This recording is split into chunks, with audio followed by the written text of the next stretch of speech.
consultants have been here for many months, including in the fall and now the spring, to make sure that the walkways are secure and solid. They refaced this, but most of the work was in front of the residents, which they created a nice new cement surface, including walking steps down to the gardens. So it's a multi-year project and seasonal, but they're doing quite a lot of beautiful maintenance of the gardens, grounds, and walkways. Bannerman was born in Dundee, Scotland, but came to the United States when he was about 2 or 3. They settled in Brooklyn. At the onset of the Civil War, Francis V goes into the service of the Union Navy.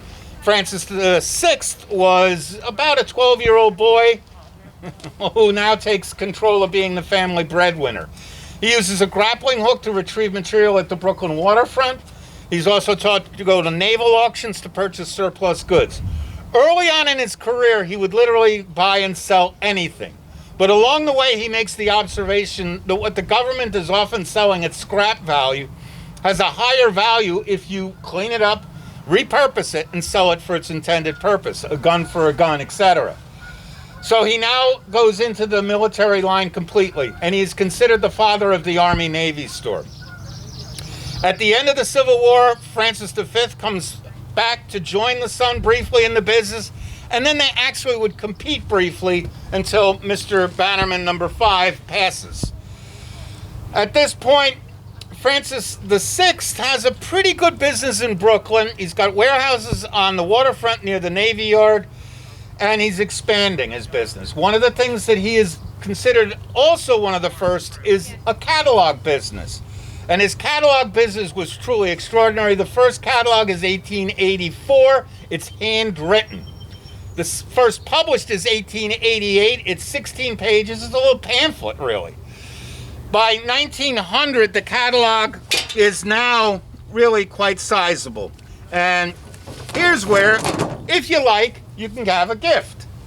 This is a reprint of the Bannerman 1900 catalog. I'm showing off, that's my photograph on the cover, shot of the Northgate area from the Hudson. But it'll give you kind of an idea of the materials and the range of materials that he sold. Although as the years would progress, the catalogs would grow. This is the second to last catalog produced. By 1907, he's producing them in hardbound editions. And he realized that it was really an important reference and research guide. And the Bannermans literally wrote the book on military surplus. Why the island? Well, by the end of the Spanish-American War, he purchases 90% of the captured military goods. Among that is a large supply of black powder. It being potentially dangerous, he's got a problem. He needs to find a place for safe storage. Now, there's 2 parts to this story. The first one is, according to one of his sons, he sees the island and reports back to the father there's an island at the north gate to the Hudson Highlands where you could build a warehouse to store the black powder. The story that Mr. Bannerman himself would tell is that he and his wife Helen were returning from the Catskills on the rail of one of the dayliners, sees the island, and comments to his wife Helen, there's the solution. I could buy that little island and build a warehouse on that island to store the goods. Helen Bannerman, like Frank, was a very observant person. And she apparently turned to Frank and said, Frank, how could you build anything out there? There's not a flat spot. And as you discovered getting here, it was not a flat walk, was it? Well, if you think about it, a guy who just bought a whole lot of black powder isn't going to have a problem, is he? And the very first images of the island arsenal being constructed show the superintendent's house being built and the island being blasted down to create the #1 arsenal, which was on the northeast corner of the island. Starting with the #1 arsenal and continuing throughout almost every piece of architecture on the island is the fact that there are no right angles at the corners. The aerial footprint of the #1 is a parallelogram. So the walls are parallel, but the corners are not to 90 degrees. Why he does this, I think, is because he understood the concept of false perspective. By doing what he did, he makes the structure look larger than it actually is. One of the jobs I've done in my life is I've designed for theater productions. if I want to make scenery on the stage look larger than it really is, the deeper part of the stage, which we call upstage, I make the sticks a little bit shorter, and I create the illusion of false perspective. And unless somebody's standing next to it, you won't know. But why does he do that? Well, that's answered with what happens after the building is built. It's whitewashed in 4.5-foot letters, Bannerman's Military Magazine, and the address of the New York store. It's a giant billboard. And as the years would progress, that billboard would become grander and grander, an aerial of the entire complex and all of the odd angles. Bannerman would start building the residence in 1908 for he and his wife Helen to come and spend weekends. As the years would progress, they would also build the tower, which is the main structure, which partially collapsed a little over 10 years ago. And he would build throughout his life. The last part built is the sleeping porch and sun porch, which part of it has been recreated by the Bannerman Castle Trust, and that is over there. And that was done in 1918. 1918 is also when a pivotal event happened here. Bannerman was often accused of playing a little bit with sales and what have you, but there was never any proof that he was in any kind of shenanigans. He was actually fairly straight up about his business practices, and you wanted to buy from him, cash on the barrelhead, and you were good to go. Well, in 1913, he buys 30 6-inch naval cannons that were surplus from the government for scrap. He brings them into the island, has them completely rebuilt, and he offers them for sale in 1915.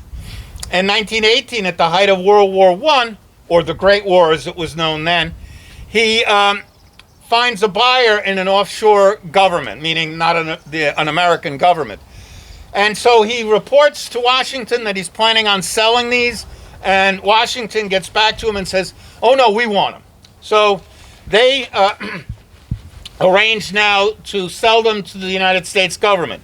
What he does is he's going to sell them at the same price that he was going to sell them offshore, but he was going to donate 2 for free, make a $20,000 donation, and he was actually doing some very nice stuff in terms of supporting the war effort.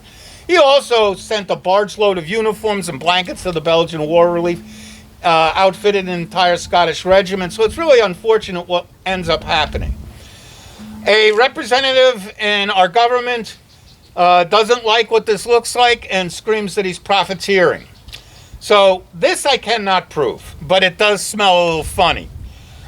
Shortly after that, a naval sub-chaser comes to the island. Mr. Bannerman had just gone through gallbladder surgery, was not here. They seize the island, and they go through the island looking for evidence that Bannerman was up to no good. They found nothing, but they found Charles Kovacs, who was the island superintendent. He was Austrian, not German, Austrian. That was close enough. They arrest him, and now they're starting to drag Bannerman through the media of the day that he was a traitor. Sadly, it would never be resolved in his lifetime. He again had gone through surgery. He is now recuperating, and now he's got the pressure of all this happening to his good name and his business. He would die about a week after the end of World War I, the Great War. And the family would not really get an apology from the government until about a year later that, yes, they had boo-booed. Just to finish up my little pontification here, some of the articles that I've collected, this is a haversack. It's definitely from the island arsenal because I got it from Sheldon. I don't know where Sheldon is right now. His father was the curator of the West Point Military Museum. Sheldon was able to come out here as a boy before the fire and get stuff. So when I get stuff from Sheldon, I know it's the real deal. Look at that leather. This leather actually survived, and it's amazing. What else did I throw in here? You know, uniforms and all that kind of stuff. Stuff like this. If you look in this corporal for a musician, all this kind of stuff, they sold it. But one of the prizes of my collection is this powder horn, and Bannerman sold powder horns. You know, if you had a muzzle loader, You would pour black powder.